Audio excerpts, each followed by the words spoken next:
आज पढ़ेंगे कुछ अच्छी बातें जिसमें आता है कंसंट्रेशन सेल और फैराडे लॉ, और उम्मीद करूंगा कि आप पूरी तरीके से क्या करेंगे, कोऑपरेट, लिखने का प्रोसेस तेजी से करेंगे, ठीक है।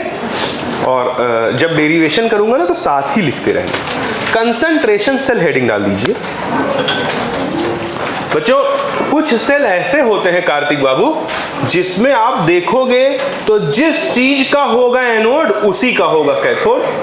जैसे एग्जाम्पल के तौर पे सुषमा जी अगर बात किया जाए तो मान लो कि एनोड पे कॉपर का ही ऑक्सीडेशन हो रहा है और कैथोड पे कॉपर का ही मेरे प्यारे बच्चे क्या हो रहा है, एनोड पे Pt P1H2, ये लिखने का तरीका है, हाइड्रोजन इलेक्ट्रोड को आगे पढ़ाएंगे। Single vertical line H+C1, double vertical line H+C2, single vertical line H2 और P2 और कॉमा PT। ये हाइड्रोजन इलेक्ट्रोड को लिखने का तरीका है। प्लैटिनम और गैस का प्रेशर और आयन का concentration. Depth discussion hydrogen electrode में होगा। अगर यहां पे आप देखो तो डबल वर्टिकल लाइन के लेफ्ट हैंड साइड पर बच्चों जो भी कुछ है वो हाइड्रोजन का ऑक्सीडेशन है, और आप अगर देखो तो डबल वर्टिकल लाइन के राइट हैंड साइड पे जो भी कुछ है वो हाइड्रोजन का रिडक्शन है। यानी कि दोनों एग्जाम्पलों में, या कहीं आप मान लीजिए इस तरह से, zinc is converted into Zn+2 and the concentration is C1, double vertical line Zn+2 concentration C2 is converted into zinc. अगर यहां ध्यान से देखो तो जिंक का ही ऑक्सीडेशन हो रहा है और जिंक का ही। इन तीनों एग्जाम्पलों में एक बात कॉमन है कि जो भी कुछ एनोड पे ऑक्सीडाइज हो रहा है वही कैथोड पे दिशा रिड्यूस हो रहा है। तो दुनिया का वो सेल जिसमें जो भी कुछ एनोड पे ऑक्सीडाइज हो और वही कैथोड पे रिड्यूस हो उसे क्या बोलते हैं, कंसंट्रेशन। तो लिखिएगा, the cell in which anode and cathode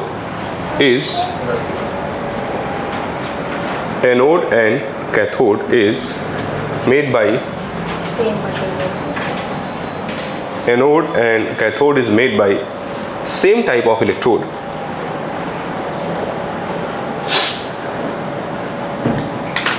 The cell in which anode and cathode is made by same type of cell is called, बोल बेटा, concentration cell. Is called concentration cell. साहिल बाबू आप थोड़ा सा इधर रहना, मिश्रा जी आप थोड़ा सा उधर, ठीक। It's called concentration cell. लिख दिया इतना, ठीक है। फट से एग्जाम्पल लिख दो, बहुत जबरदस्त आर्टिकल है।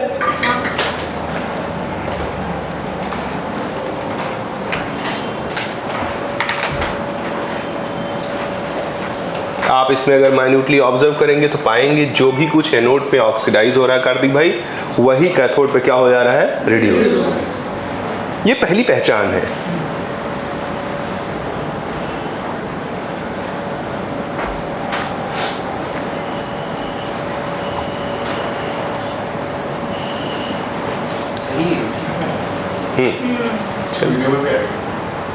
थोड़ी बहुत आती, चल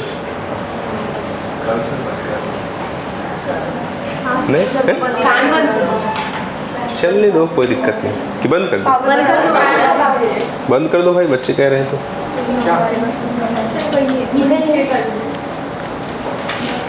दीदी तुम भी रिमोट से बंद करती हो? मैंने तो सुना था तुम कोई मंत्र पढ़ती हो ऐसे बंद करने। ओम हैंग हींग क्लींग Chamunda.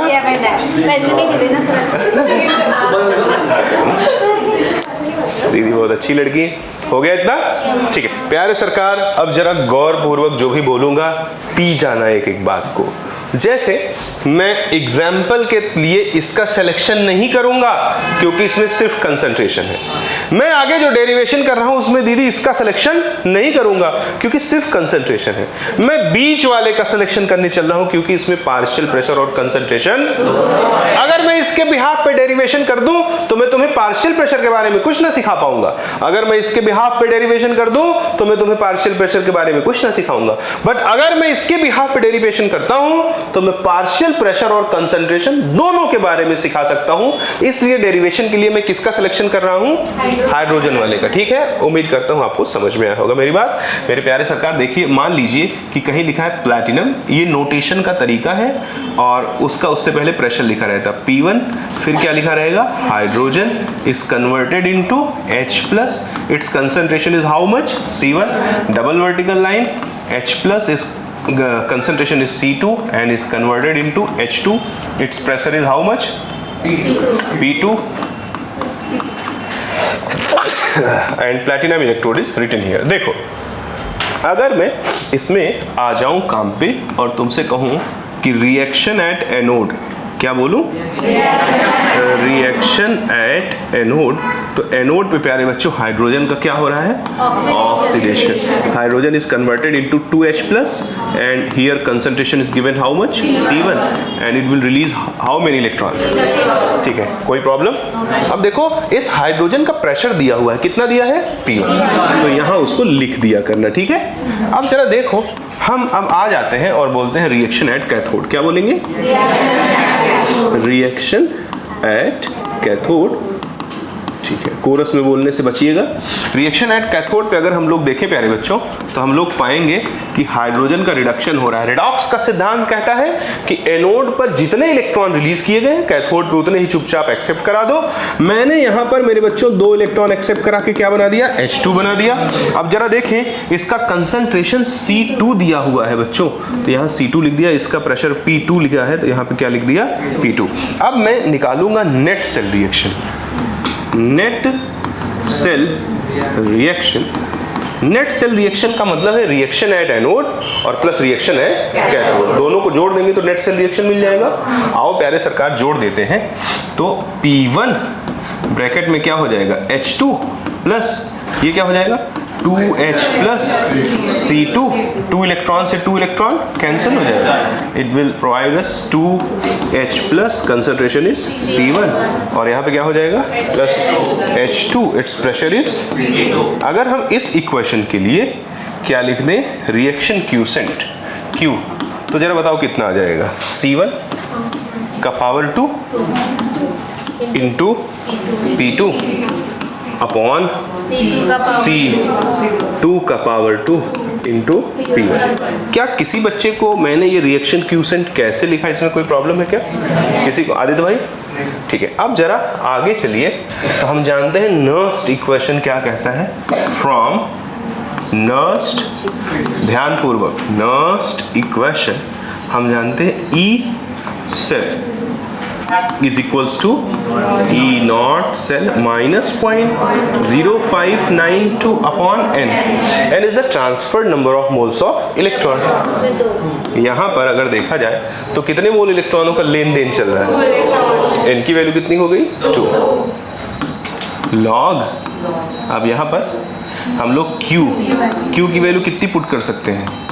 E naught cell minus 0.0592 upon 2 log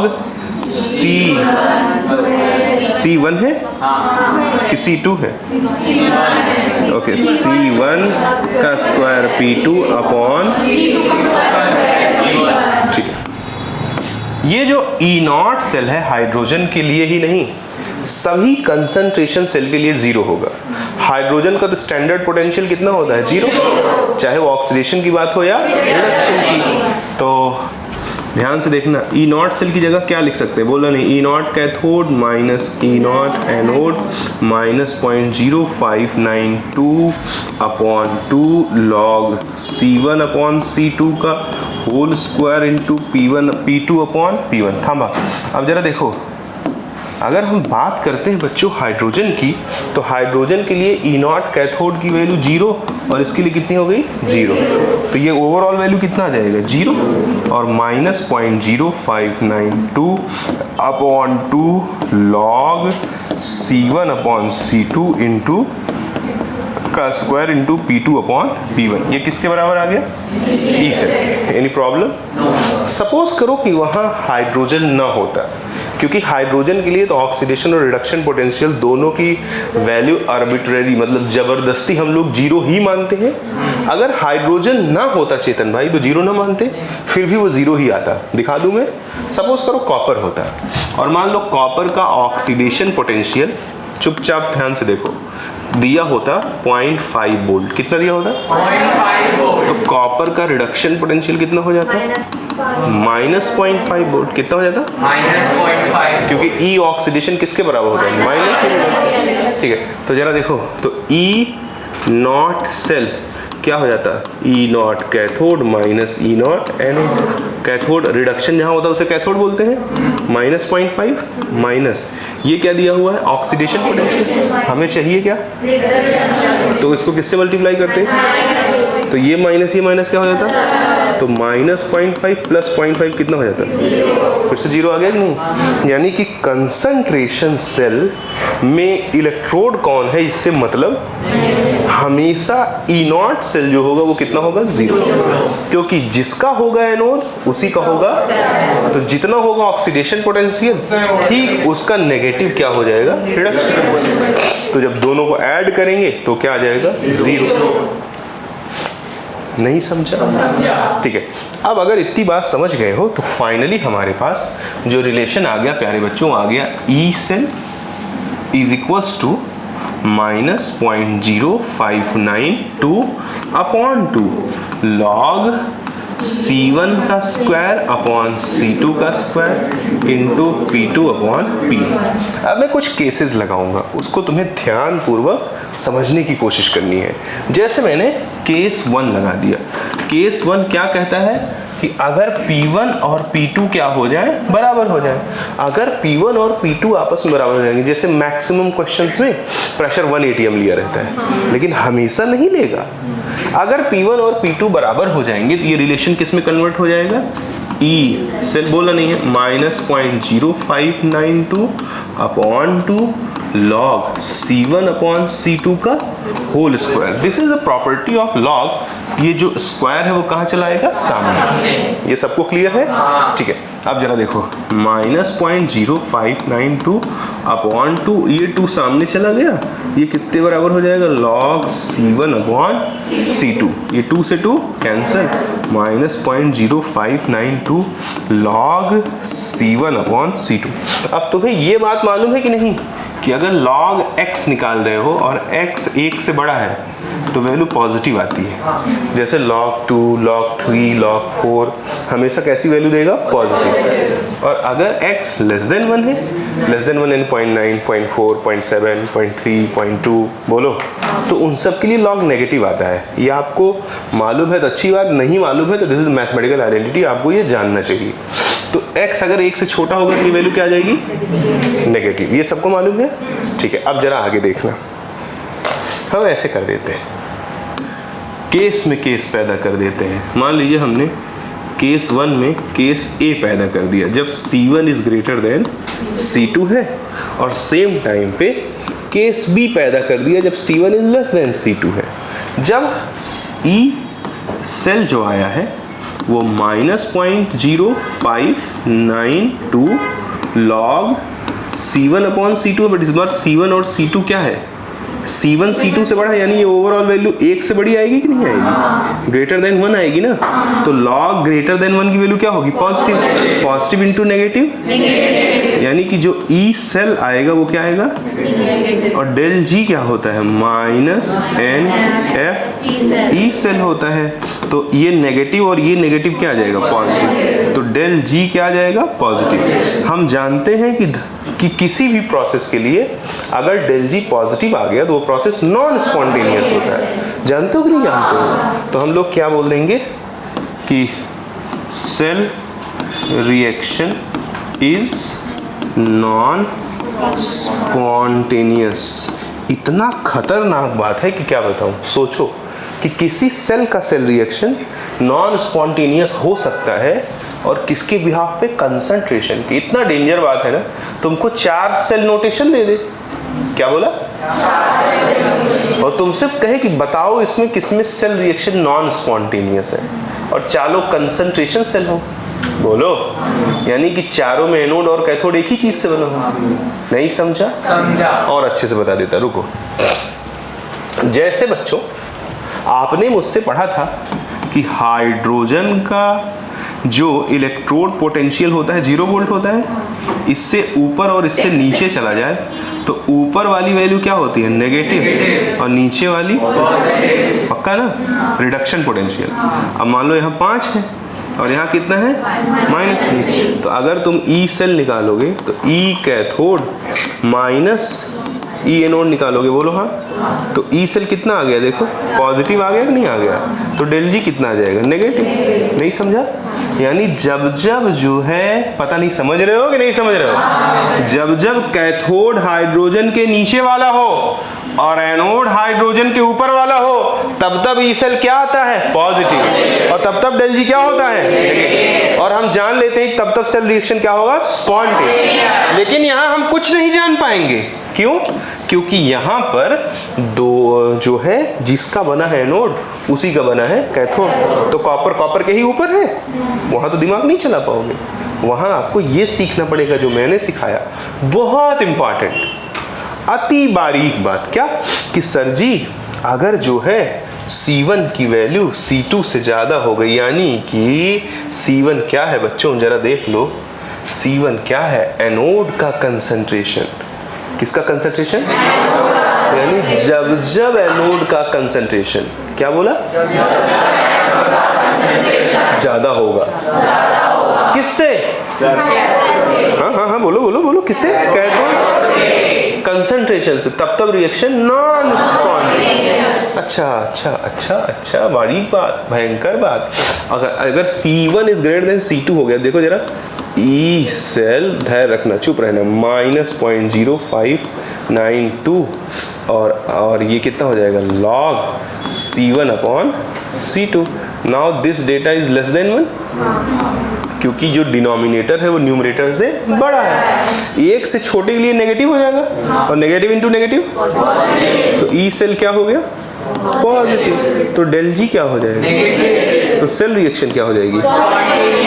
cell reaction is spontaneous. अच्छा, यानी कि अगर एनोड का कंसंट्रेशन कैथोड के कंसंट्रेशन से कम हो जाए तो रिएक्शन क्या हो जाती है? स्पॉन्टेनिटी। आज तक तुमने जब जब स्पॉन्टेनिटी पढ़ी थी तब तब तुमने यही पढ़ा था कि कैथोड किसका हो? हाइड्रोजन के नीचे का, और एनोड किसका हो? हाइड्रोजन के ऊपर का। तो सेल रिएक्शन क्या होती है? स्पॉन्टेनिटी। अगर कैथोड है हाइड्रोजन के ऊपर का और एनोड है हाइड्रोजन के नीचे का, तो सेल रिएक्शन नॉन स्पॉन्टेनिटी। मैं यहाँ तुम्हें कंसंट्रेशन के बिहाफ पे स्पॉन्टेनिटी सिखा रहा। Is very very very very very important. उम्मीद करता हूँ आपको समझा होगा। तो केस 1 में मैंने साहिल भाई 2 केस लगा दिया। अब मैं फिर केस 2 करूंगा, उसमें भी 2 केस लगा दूंगा।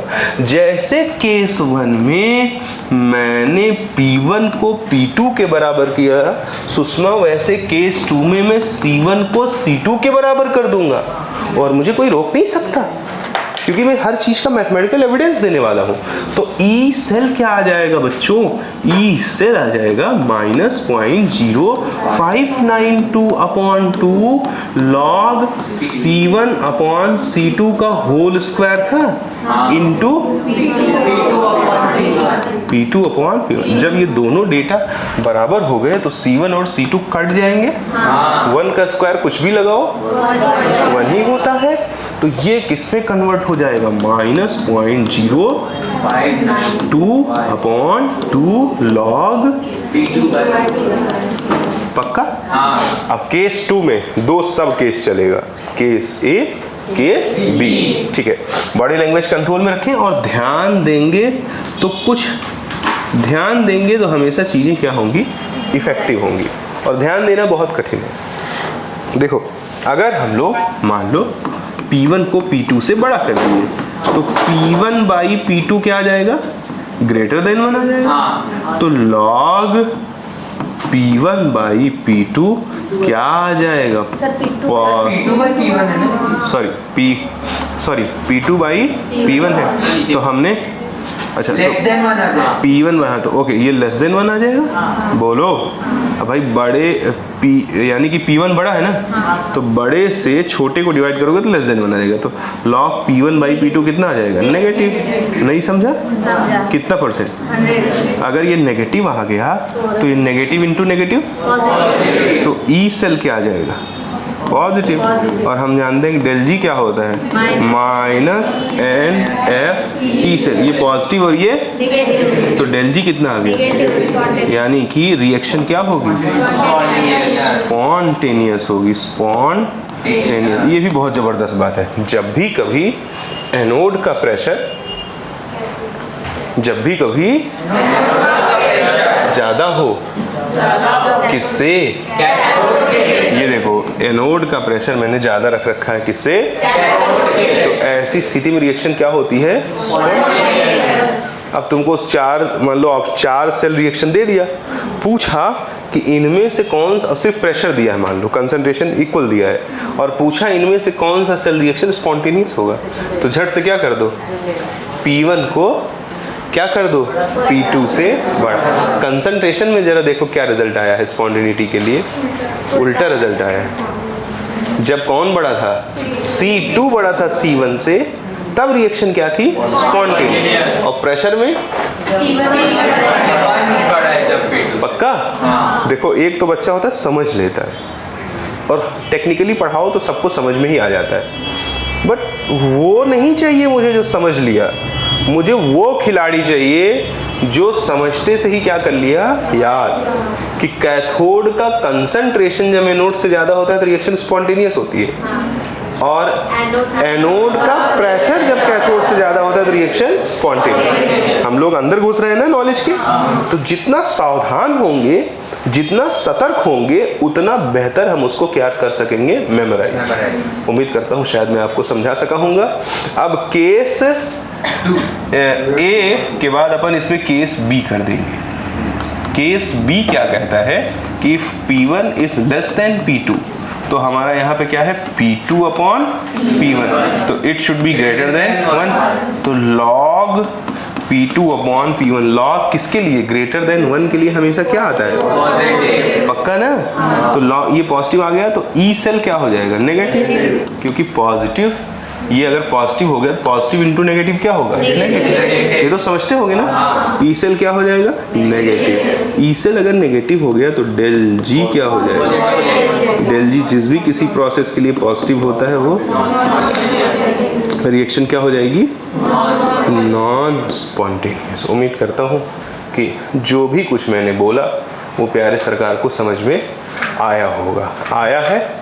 बोलो। अब आगे जो भी कुछ बोलूँगा उसके मेरे पास 2 तरीके हैं, एक सरफेसियल क्वेश्चन, एक डेप्थ वाले क्वेश्चन। तो मैं तो सरफेसियली कभी पढ़ाता ही नहीं, वो मेरी आदत का पार्ट ही नहीं है। तो सावधान हो जाओ, थोड़ा ज़्यादा क्वेश्चन कैसे हैंडल करेंगे इसे देखना है। तो ग्लोरिया ज़रा देखो ध्यान से।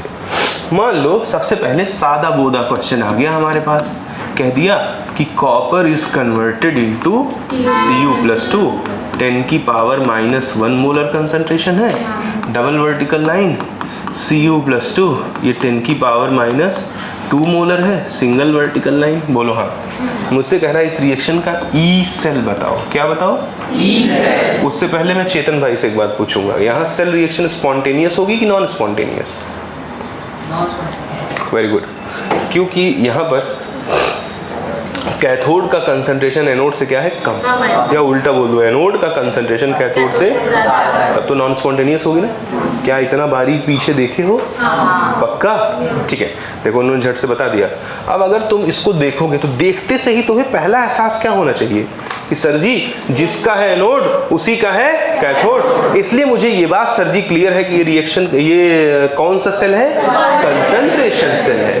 तो सर जी मैं इसमें कुछ नहीं करूंगा, 2 मिनट में काम बना दूंगा। 0.0592 कितने मोल इलेक्ट्रॉन ट्रांसफर हो रहे हैं? 2 लॉग क्या होता है? C2 upon C1, C1 upon C2 का स्क्वायर स्क्वायर होता है सर जी 0.0592 अपॉन 2 लॉग C1 की वैल्यू कितनी है 10 की पावर -1 का स्क्वायर कितना हो जाएगा 10 की पावर -2 और अपॉन में क्या हो गया 10 की पावर -2 का स्क्वायर कितना हो जाएगा 10 की पावर -4 तो कितना आ जाएगा -0.0592 अपॉन 2 बोलो हाँ कितना परसेंट हाँ तो चाहे पूरा खोल के सॉल्व कर दो चाहे इस 2 को आगे लेके चले जाओ और इसको कितना लिख दो log 10 की पावर -1 ये -2 ऊपर गया तो कितना हो गया +2 ये सब समझते हो ठीक है प्यारे सरकार 2 से 2 और log ये क्या हो जाएगा -0.0592 log 10 की पावर 1 यानी 10 की पावर 1 यानी 10 log 10 की वैल्यू क्या होती है 10 अच्छा पक्का okay -0.0592 into 1 this is the answer बोलो और ई सेल क्या आ गया नेगेटिव तो डेल्जी क्या जाएगा तो रिएक्शन क्या होगा अब नॉर्मल आदमी इस तरह से जानेगा बट जो ऑब्जर्विंग मोड में बैठा होगा वो तो रिएक्शन लिखते ही जान लेगा ना कि रिएक्शन क्या है non spontaneous because the concentration of cathode is lesser than the concentration of anode या इसी को साहिल भाई ऐसे कह सकते हो concentration of anode is greater than the concentration of cathode पक्का सड़ेला क्वेश्चन है नीट में ज्यादातर चांस है कि ऐसा ही पूछे लेकिन थोड़ा और एक चीज को जानना जरूरी है नीट वगैरह में तो ज्यादातर चांस रहता है कि ऐसा ही पूछे ये मैंने ये जो दोनों कॉमन करके उसको सामने ले दिया इस 2 से उस 2 को क्या कर दिया कट कर दिया क्लियर पक्का ठीक है अब जरा देखो बच्चों थोड़ा अच्छा क्वेश्चन बना दूं देखो अच्छा क्वेश्चन ऐसे रहेगा सुषमा जी देखिए ऐसे लिखा रहेगा पीटी खूब सावधान कॉमा H2 इसका प्रेशर लिखा रहेगा मान लो लिखा है 2 atm single vertical line H+ इसका कंसंट्रेशन लिखा है 10 की power -2 molar double vertical line H+ इसका कंसंट्रेशन लिखा है 10 की power -1 molar single vertical line H2 इसका प्रेशर लिखा है 3 atm और यहाँ कॉमा करके क्या लिख दिया प्लैटिनम अब हमसे पूछ रहा है इसका ई सेल निकालो मैं ई सेल निकाल सकता हूँ बट ई सेल निकालने से पहले हमें मालूम तो होना चाहिए कि ये क्या है कंसंट्रेशन सेल है कैसे जान लिया एनोड पे हाइड्रोजन ऑक्सीडाइज हो रहा है और कैथोड पे जो है हाइड्रोजन रिड्यूस हो रहा है इतनी सी बात से जान लिया अब जरा देखो इसको मैं झट से लिखूंगा और मुझे कोई रोक नहीं सकता E cell is equals to E not cell -0.0592 upon 2 ये तो 0 हो जाएगा ना ठीक है और log C1 यानी 10 की पावर -2 का स्क्वायर अपॉन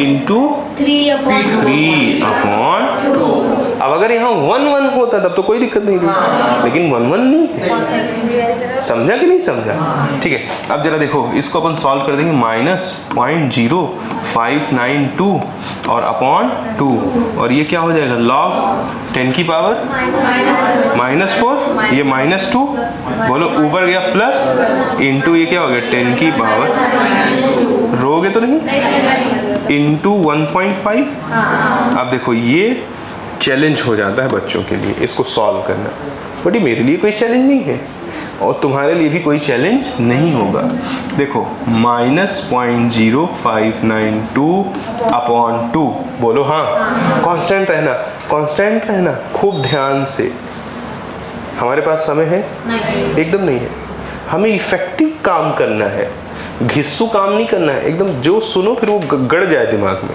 देखो क्या करता हूँ मैं log इसको m मान दो इसको n मान दो log m इंटू n क्या होता है log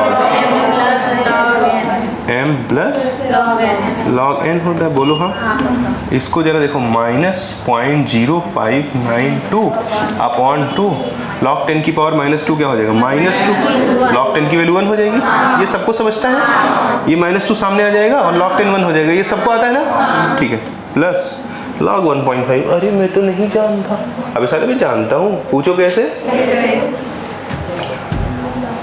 रुक जा log 2 कितना होता है? पॉइंट। और log 1 कितना होता है? तो log, थोड़ा दूर दूर लिख दूं, अभी क्या होगा? नहीं यही था, ठीक। तांबा इसकी ऐसी की कहाँ ही जा पाएगा ये सरकार। log 1 कितना होता है बेटा? 0। और log 2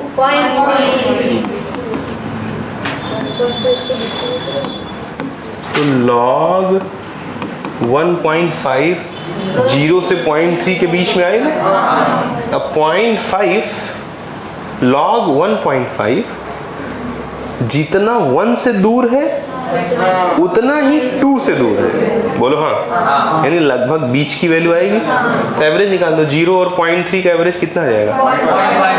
0.5। दीदी अपना फोन निकालो और log 1.5 की वैल्यू, चलो रहने दो। 0.16 आ रहा है, मैंने 0.15 लिखा, क्या सालों मेरा जान ले लोगे क्या? है बहुत कम गलती है ना? बोलो। तो समझे मैंने कैसे वैल्यू को पा लिया? यहाँ पे क्या लिख दूंगा? 0.15। बात 25 हो गई कि नहीं? अब 2 में से 0.15 घटेगा तो माइनस और माइनस क्या हो जाएगा? प्लस।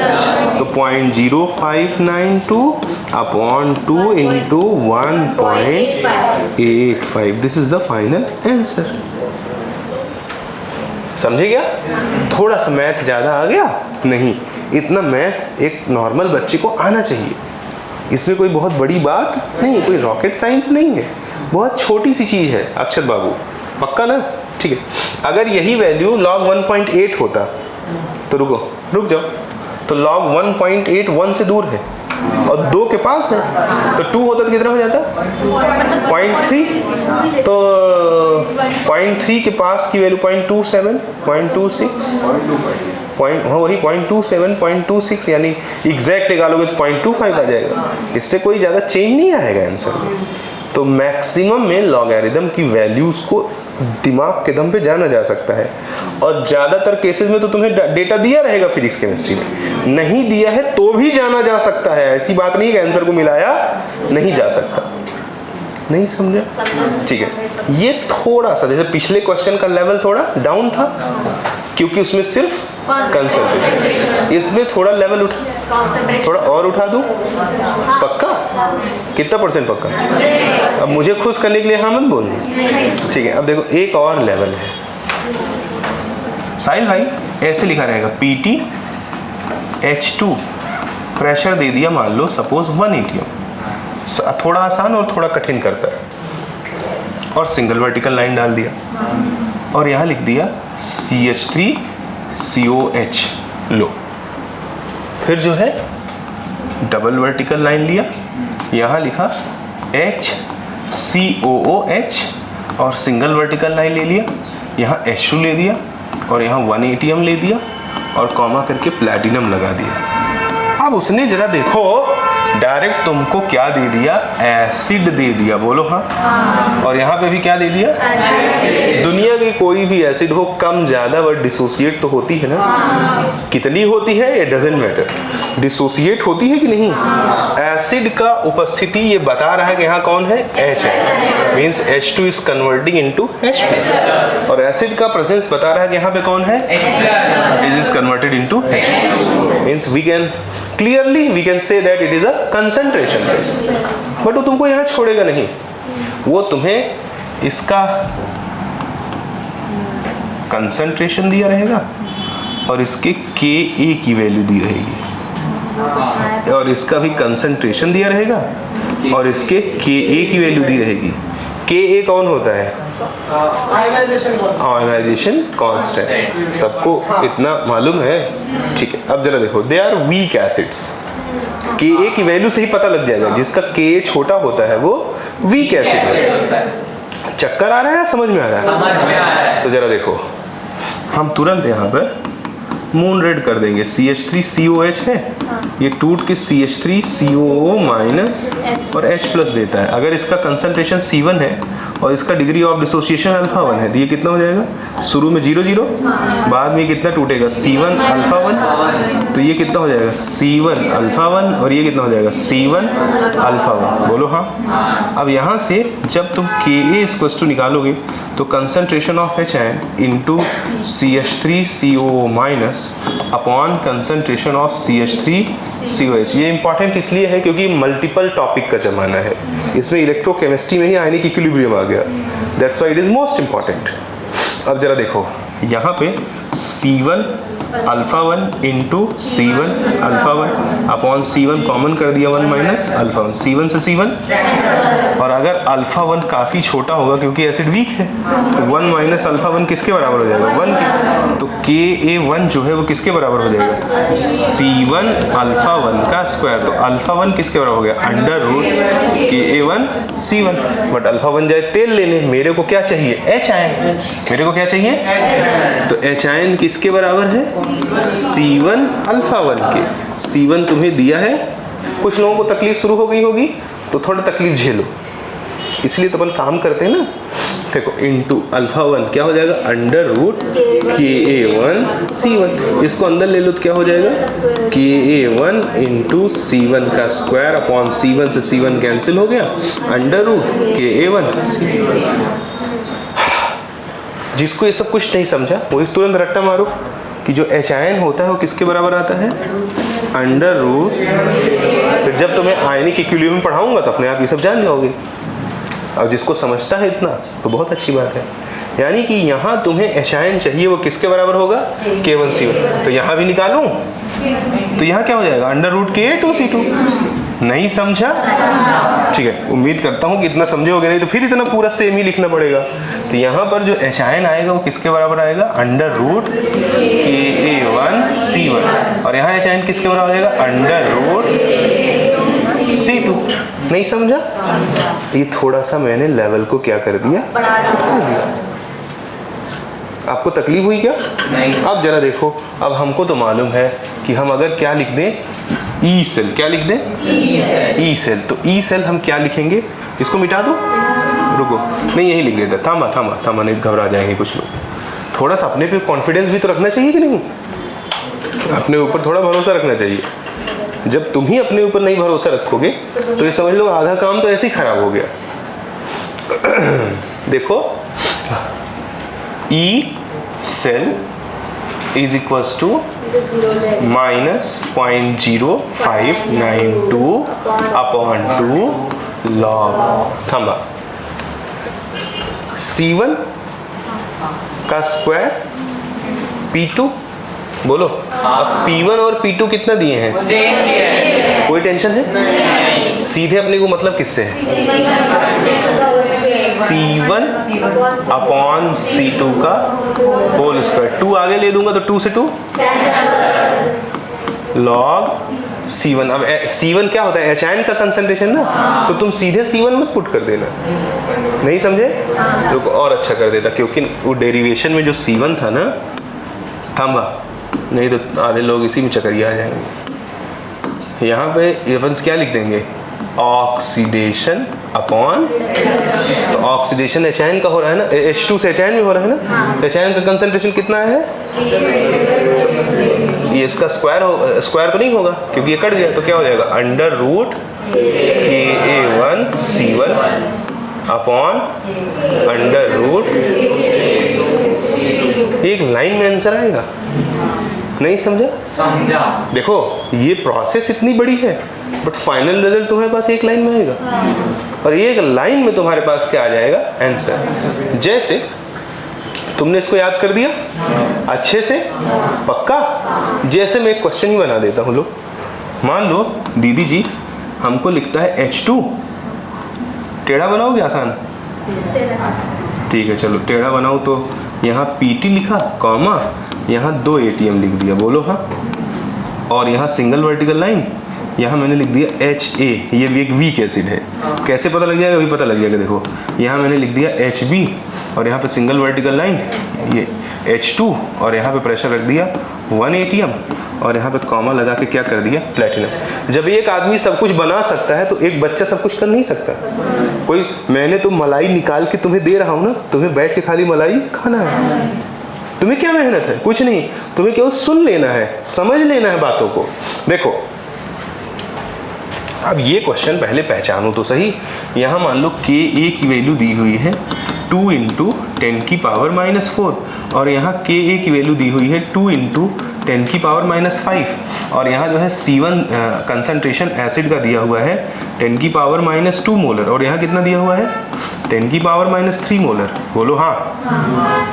अब मैं एसिड का कंसंट्रेशन लेके अचार डालूंगा, मेरे को क्या चाहिए यहाँ पे, एच आयन, और यहाँ पे भी क्या चाहिए, तो ये एच आयन किसके बराबर होगा, √Ka1 और ये किसके बराबर होगा, Ka1 की वैल्यू कितनी है, × 10⁻², √Ka2 की वैल्यू कितनी है, × 10⁻³ 10⁻⁴ और 10⁻³ सॉरी -2 -6 रूट ले दोगे तो 10⁻³ बाहर आ जाएगा। √2 की वैल्यू होती है, या कुछ मत करो, मत सॉल्व करो, √2 रखो क्योंकि अभी स्क्वायर मारेंगे तो हट जाएगा। बोलो यहाँ आ जाओ जरा, देखो √2 × 10⁻⁻8 10⁻⁻5 बाहर आ जाएगा, 4 × √2 हो जाएगा। मारो फार्मूला, E = E0 0 हो जाएगा ना, -0.0592 log √Ka1 C1।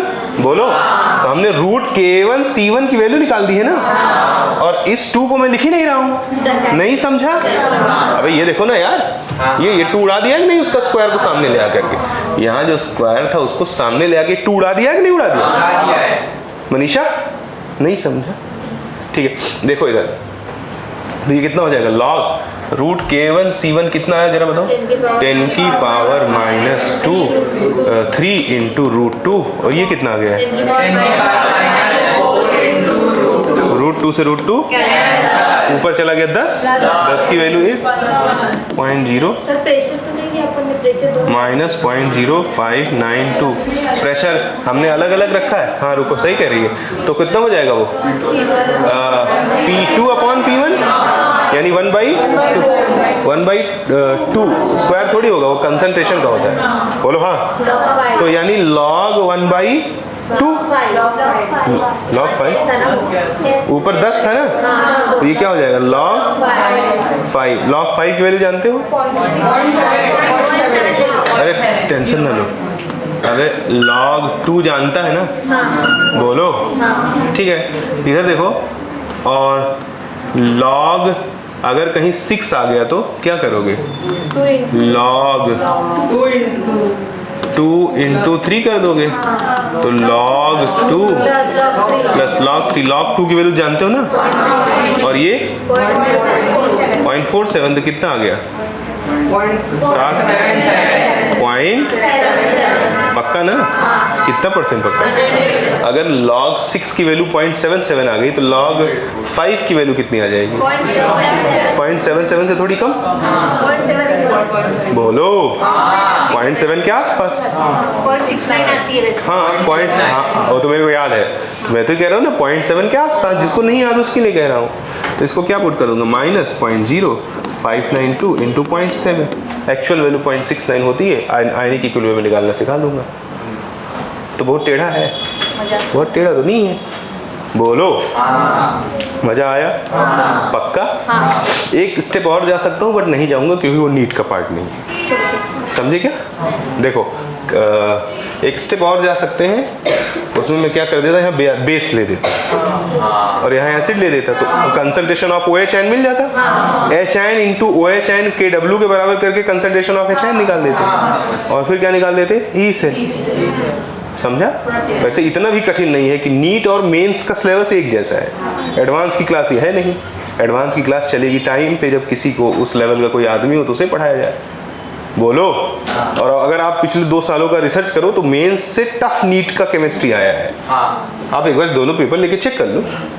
तो अगर मान लो आ भी जाए तो आपके लिए इतनी बड़ी बात नहीं है।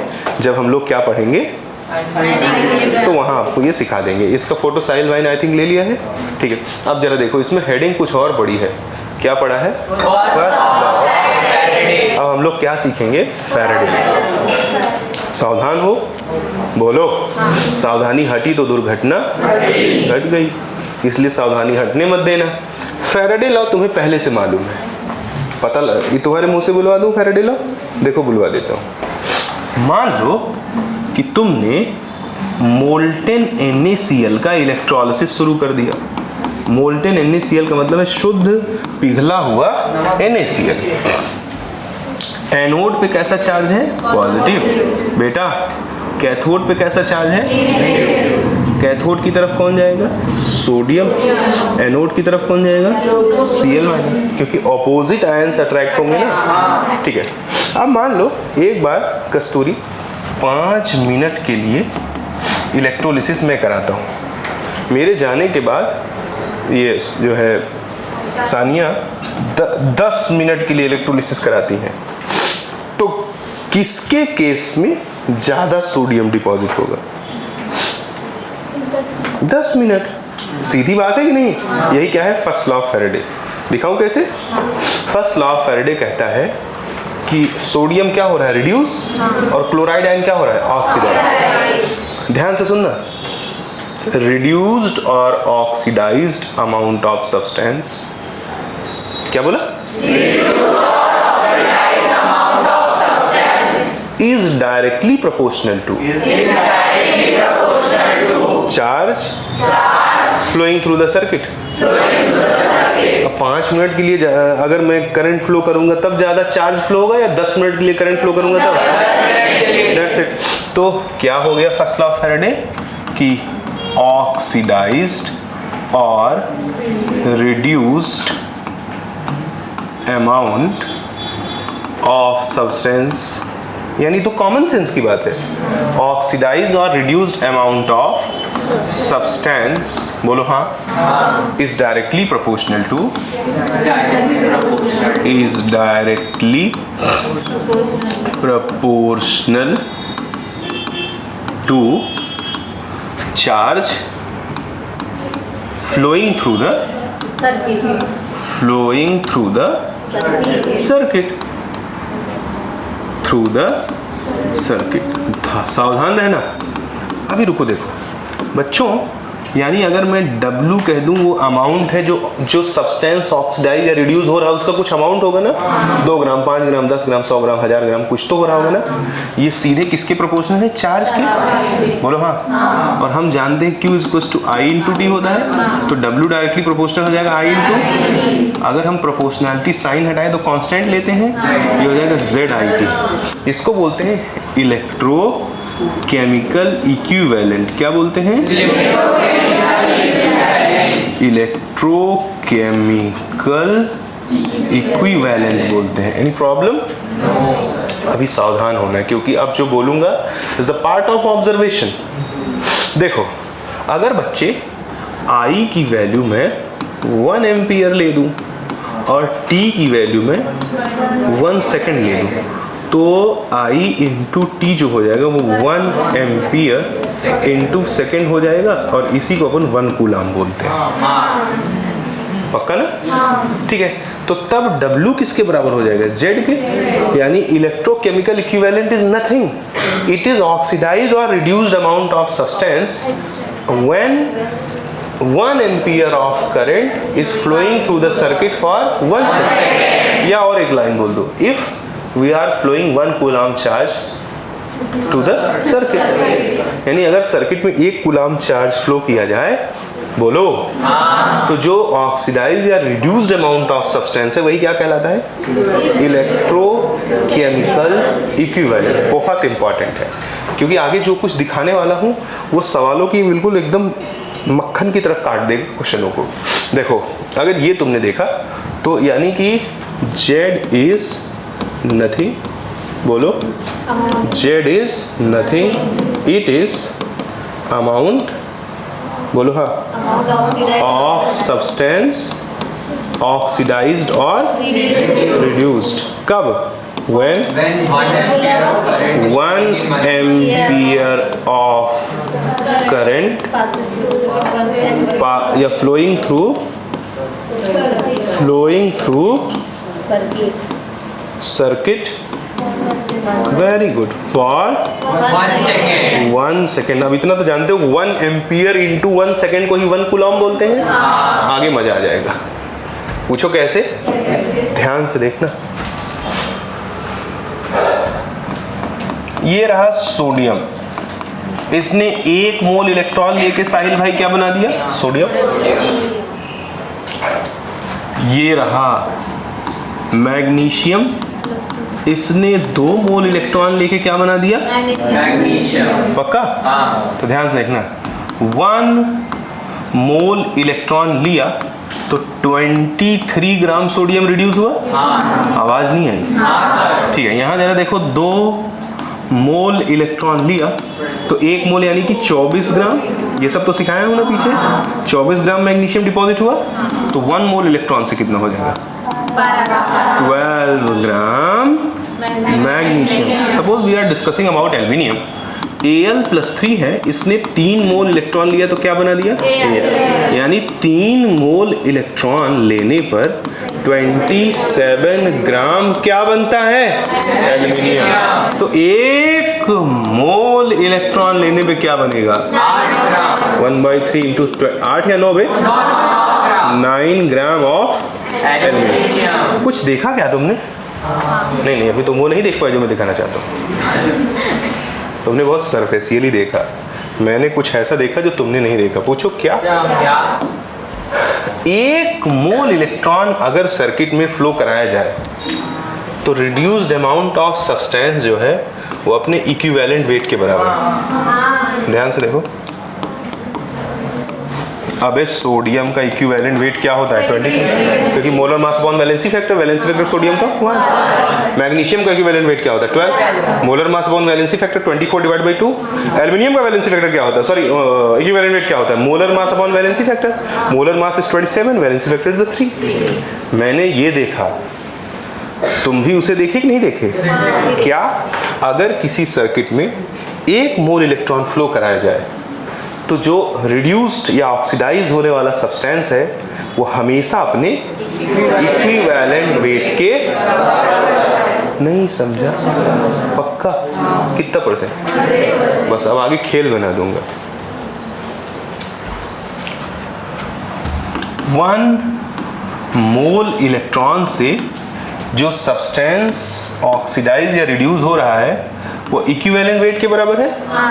1 मोल इलेक्ट्रॉन से जुड़े हुए चार्ज को कितना बोलते हैं आप बताओ? हाँ, 1 मोल इलेक्ट्रॉन से जुड़ा हुआ चार्ज क्या कहलाता है? वेरी गुड, क्या कहलाता है? 1 फैराडे। वो कितने कूलाम के बराबर होता है? वेरी गुड, क्या नाम है आपका?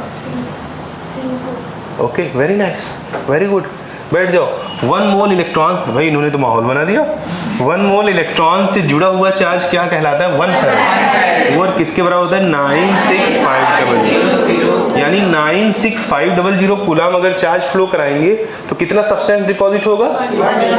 इक्विवेलेंट वेट के बराबर। भाई चाहे बोलूं 1 मोल इलेक्ट्रॉन और चाहे बोलूं 96500 कूलाम चार्ज, क्योंकि 1 मोल इलेक्ट्रॉन से जुड़ा हुआ चार्ज हमेशा कितना होता है? 96500 कूलाम होता है। तो 1 कूलाम से कितना मटेरियल डिपॉजिट होगा? E। ठीक है, अभी मेरा बात खत्म नहीं हुआ। पीछे तुमने देखा था कि 1 कूलाम चार्ज से जो अमाउंट डिपॉजिट होता है वो क्या कहलाता है? इक्विवेलेंट। पक्का? मान लो ये मेरी बहन है और ये मेरी बहन है, तो ये दोनों आपस में पक्का ना? कितना %? 1 कूलाम चार्ज फ्लो कराने पे जो अमाउंट डिपॉजिट होता है वो क्या कहलाता है? Electrochemical equivalent. और फिर हमने देखा कि 1 कूलाम चार्ज से जो अमाउंट डिपॉजिट होता है वो क्या कहलाता है? E upon. पक्का ना? तो Z किसके बराबर हो गया? E upon. नहीं सीखा? वर्षा देखो, 1 कूलाम चार्ज फ्लो कराने पर जो अमाउंट डिपॉजिट हो रहा था वो किसके बराबर था? जेड के। बोलो हाँ, कितना परसेंट? हाँ, नाम इसको क्वेश्चन नंबर 1, 2। और यहाँ हमने देखा कि 1 कूलाम चार्ज से जो अमाउंट डिपॉजिट हो रहा है वो कितना है? E upon. तो अगर हम फ्रॉम इक्वेशन नंबर 2 एंड 3 ले लें तो 2 क्या था? W इक्वल्स टू जेड था, और 3 क्या है? 1 कूलाम से कितना? E upon. तो 1 कूलाम से ही तो इतना आया था ना, 1 कूलाम चार्ज कराने पे ही तो इतना आया था, क्योंकि एक्चुअली W इक्वल्स टू कितना था? जेड आई इंटू टी 1 लिए थे, यानी 1 कूलाम किए थे तभी तो जेड आया था। तो जब 1 कूलाम पे जेड है और 1 कूलाम कितना है तो आपस में बराबर हुए कि नहीं हुए? मैं वही क्या लिख दिया, नहीं समझा। तो from equation number 1, from equation W is equals to Z I T, Z की जगह क्या लिख सकता हूँ? सारे क्वेश्चन इसी एक फार्मूले से क्या हो जाएंगे? सॉल्व। दन सॉल्व होंगे। इक्विवेलेंट वेट निकालना, जितना अच्छा तुम्हारी बैच को पढ़ाया मैंने उतना किसी को नहीं पढ़ाया, क्योंकि हमेशा मैं थोड़ा कम पढ़ाता था। इस बार मैंने बहुत डेप्थ में लेक्चर डिलीवर किया, वो लेक्चर ऑनलाइन भी मौजूद है। अब तुम देखो क्वेश्चनों के कैसे मैं हालत खराब करता है और कितनी तेजी से हालत खराब करता है। देखो कहता है when an electric current is pass through acidified water. Acidified water मतलब समझते हो? पानी है और उसमें कौन है? H है। कहता है 112 ml of hydrogen gas at STP collected. क्या कहता है? 112 ml of hydrogen gas at STP collected. Cathode in कितना second? 96 the current pass in ampere. Current पूछ रहा है, रुके रहो।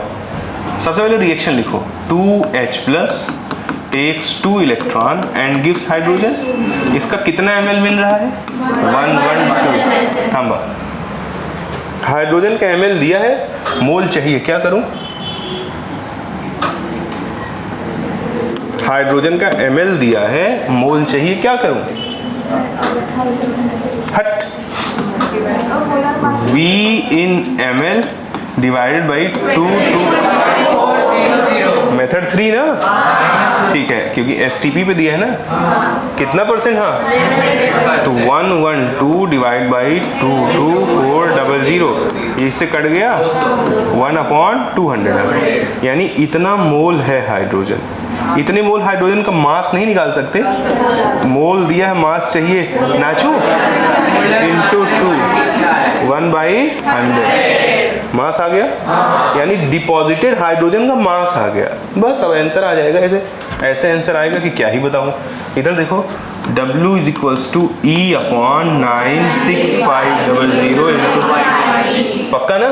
ठीक है, W कितना सब्सटेंस डिपॉजिट हो रहा है? 1/100। हाइड्रोजन का E, रुको, इक्विवेलेंट वेट क्या होता है? Molar mass upon valency factor.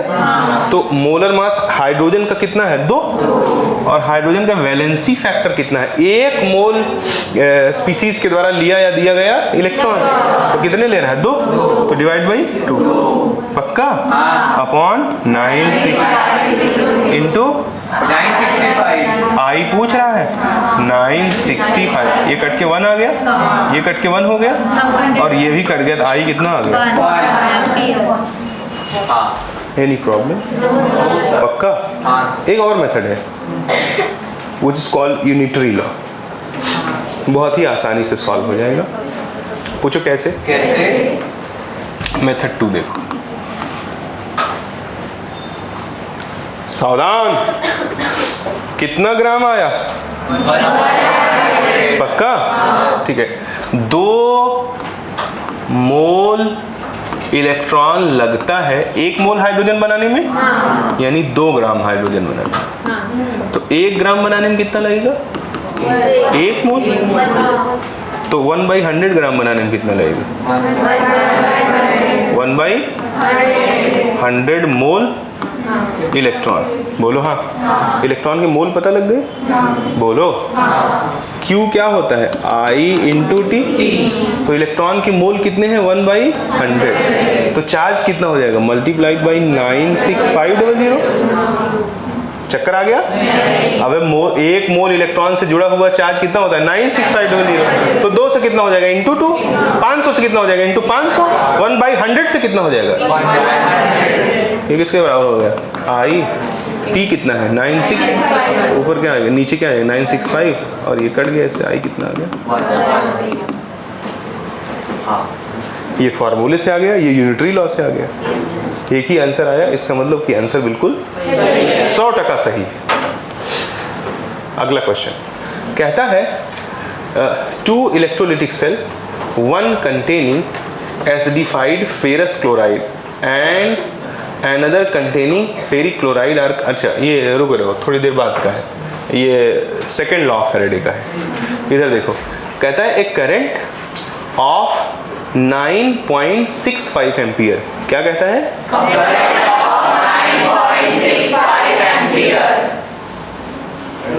कितनी देर के लिए फ्लो कराया जा रहा है? Deposit 3 gram of metal, the equivalent weight. अच्छा, W = E अपॉन कितना? W कितना है? 3 का। E पूछ रहा है 96500। I कितना है? 10 मिनट इंटू 10 सेकेंड लिया जाएगा इंटू कितना परसेंट? ये 2 जीरो इसको खटा देंगे ना, ये इससे कट के कितना आ जाएगा? तो 3 = E अपॉन और ये इंटू 6 हो जाएगा। तो ये 3 दूनी 6 हो गया और ये 50 हो जाएगा। नहीं समझा? अगला क्वेश्चन देखो। अगले क्वेश्चन में क्या कहता है? हाउ मेनी कूलम ऑफ, देखना क्वेश्चन फ्रेम में है क्या, बारीकी से चेक करना। पक्का? ठीक है। कहता है how many coulomb of electric charge are required for the oxidation of 1 mole of into O2। Water का ऑक्सीडेशन रिएक्शन जानते हो? जानना पड़ेगा। आज अभी के अभी याद कर लेना। H2O ऑक्सीडाइज होता है तो 2H प्लस और प्लस O2 और +2 इलेक्ट्रॉन देता है। समझे क्या? कितना परसेंट? 100%। ये एक साइंटिफिक आदमी को मालूम रहता है। ये वाटर का क्या है? Oxidation reaction. और वाटर का रिडक्शन रिएक्शन जानते हो? H2O इलेक्ट्रॉन लेके हाइड्रोजन और OH आयन बना देता है। सेंटा बताएगा इसको? इसको सेंटा नहीं बताएगा, ये मालूम होना चाहिए। वाटर ऑक्सीडाइज होता है तो क्या बनता है, और वाटर रिड्यूस होता है तो क्या बनता है। अब जरा देखो, उसने हमें ऑक्सीडेशन की बात की है। 2 तरीके से सॉल्व कर दो। पहले फार्मूला लगाओ, W = E upon into I into T। चलो, कहता है how many coulomb of electric charge are required for the oxidation of 1 mole electron. 1 mole water यानी 18 ग्राम। ई पूछ रहा है कि नहीं? ठीक है, तो ई कैसे लिखोगे? रुको, नहीं कोई नहीं बोलेगा। ई क्या होता है? Molar mass upon valency factor. Water का मोलर मास 18, वैलेंसी फैक्टर 1 मोल स्पीसीज के द्वारा लिया या दिया गया है। कितने मोल इलेक्ट्रॉन रिलीज कर? अपॉन में कितना आ जाएगा? 2। ये करना आएगा कि नहीं आएगा? अपॉन 965। आई कितना है? I इंटू टी, यही तो चार्ज हो गया भाई। करंट इंटू टाइम ही तो कूलम कहलाता है। आंसर आ गया। बोलो, ये 9 हो गया और 9 दूनी 18, तो ये हो गया 2 इंटू 96500 कूलम। ये हो गया I इंटू टी, यही क्या हो जाएगा? Q। बोलो हाँ, पूरा हाँ, थर्ड ऑप्शन आएगा। फैराडे में पूछते डिवाइड बाई 96500 कर देते, 2 फैराडे आते। नहीं समझा? कितना परसेंट? इसको एक लाइन में ले आ दूं? कहो मून। 1 मोल वाटर ऑक्सीडाइज होगा तो 2 मोल इलेक्ट्रॉन रिलीज करेगा ना। 2 मोल इलेक्ट्रॉन से जुड़ा हुआ चार्ज कितना होगा बे? 2 इंटू 9 हो गया। बट उसके लिए वाटर का ऑक्सीडेशन रिएक्शन क्या होना चाहिए ना। 2 मोल कहता तो कितना कर देते? 4। नहीं समझा? पक्का?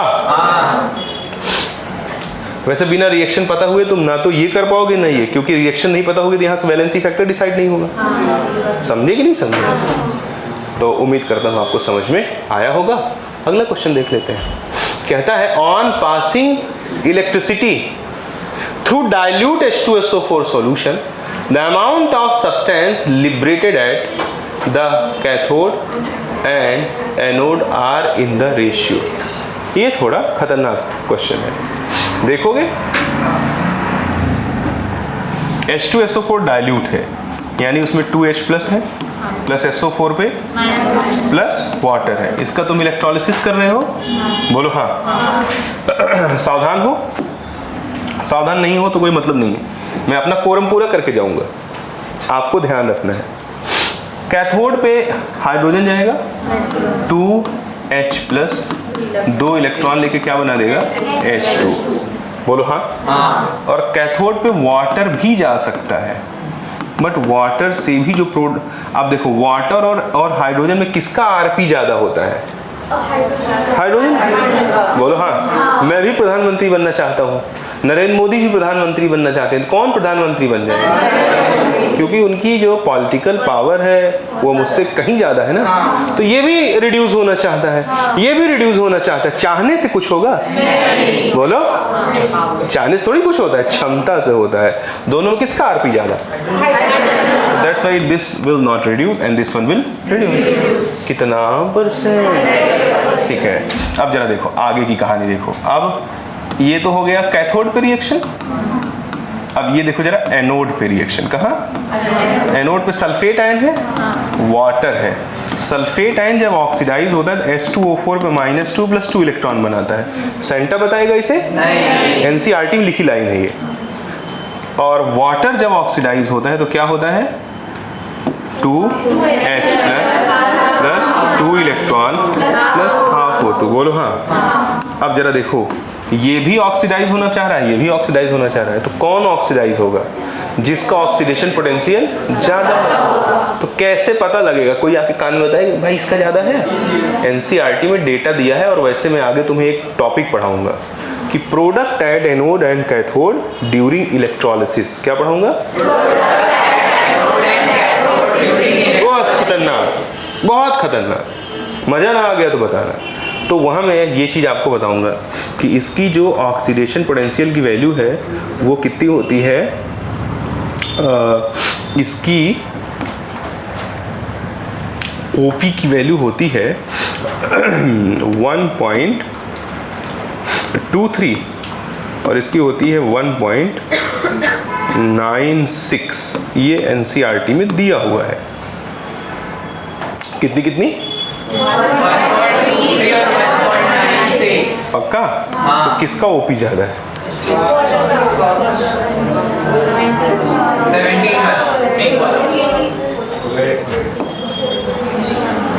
किसका? वाटर का OP? तो किसका ऑक्सीडेशन होगा? वाटर का OP। ये इसमें डेटा में थोड़ा आगे पीछे होना तो नहीं चाहिए। मून रेड करो जरा। नहीं, ज़्यादा नहीं। वाटर का OP किससे ज़्यादा है? तो वाटर ऑक्सीडाइज हो जाएगा। यानी ये ऑक्सीडाइज नहीं होगा, ये ऑक्सीडाइज हो जाएगा। कितना %? 100। तो थांबा, यहाँ पे कितने मूल इलेक्ट्रॉन लिए गए? 2। और यहाँ पे कितने निकले? यानी कोई टेंशन लेने की जरूरत नहीं। रुको, यानी कैथोड पे क्या बना? हाइड्रोजन। जोर से बोलो। और एनोड पे क्या बना? पूछ क्या रहा है? The amount of substance liberated eight. ठीक है, तो W at cathode upon W at anode चाहिए। आवाज तो नहीं आई? ठीक है, W एट कैथोड। कैथोड पे कौन बना है? हाइड्रोजन। 1 मोल हाइड्रोजन का वजन कितना ग्राम? 2 ग्राम। और एनोड पे क्या बना है? आधा मोल ऑक्सीजन का वजन कितना ग्राम? 1/8। अच्छा क्वेश्चन है ये। क्वेश्चन आपको थोड़ा तकलीफ दिया होगा, तो आपको इसमें बहुत ज़्यादा लोड नहीं है, क्योंकि अगला टॉपिक क्या है? Product at anode and cathode during high electrolysis. ठीक है, तब मैं वैसे तुमसे खड़े करके पूछूंगा कि बताओ, खड़े हो जाओ, किसका इलेक्ट्रोलिसिस कराऊं। तुम जिसका नाम लोगे उसका इलेक्ट्रोलिसिस करा के एनोड और कैथोड पे प्रोडक्ट निकाल दूंगा। काफ़ी अच्छा पढ़ाता हूँ, ठीक है। तो टेंशन फ्री रहें। अभी आप इतना जान लें कि ऐसा फील हो रहा है कि नहीं कि आपको आ सकता है। देखो, आपको सिर्फ एक चीज़ नहीं मालूम है, पूछो क्या? सब मालूम है, सिर्फ यही नहीं मालूम इनमें और इनमें कौन ऑक्सीडाइज होगा।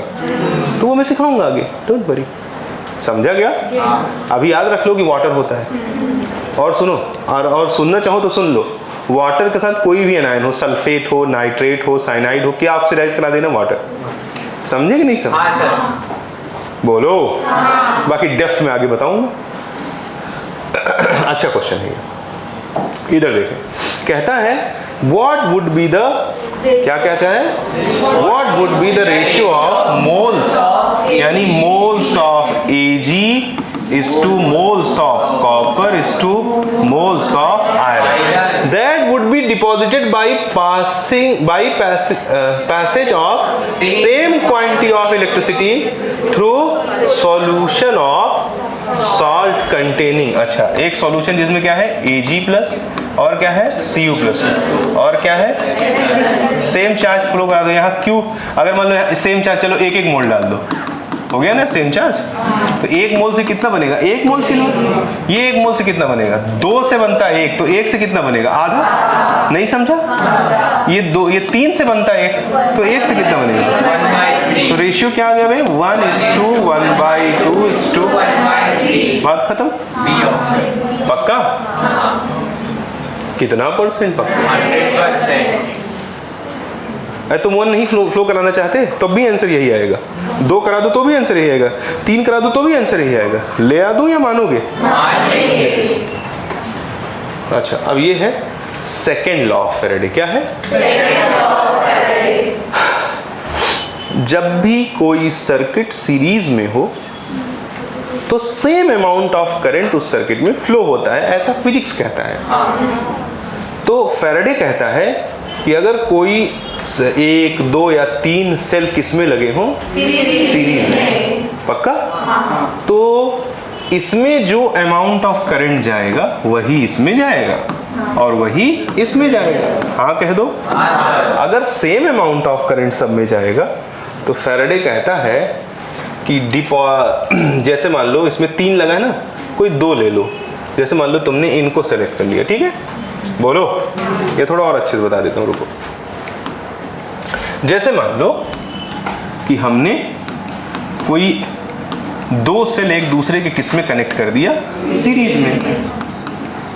तो फैराडे का सेकेंड लॉ कहता है, इसमें मान लो हमने ले दिया AgSO4 और इसमें ले दिया CuSO4।